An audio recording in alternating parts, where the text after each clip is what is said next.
You ask Tiger to solve. This deals with linear equations with one unknown. The final result is y equals -14. Let's solve it step by step. Simplify the expression. Expand the parentheses.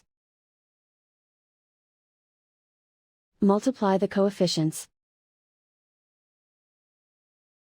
Simplify the arithmetic. Expand the parentheses. Simplify the arithmetic. Group all y terms on the left side of the equation.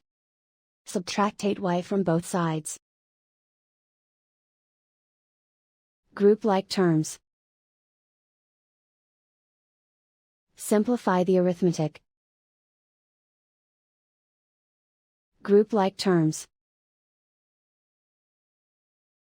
Simplify the arithmetic.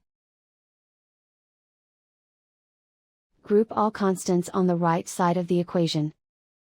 Add 12 to both sides. Simplify the arithmetic.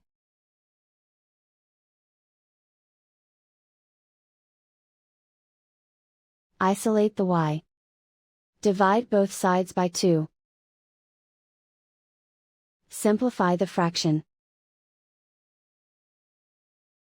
Find the greatest common factor of the numerator and denominator. Factor out and cancel the greatest common factor. And so the final result is y equals -14.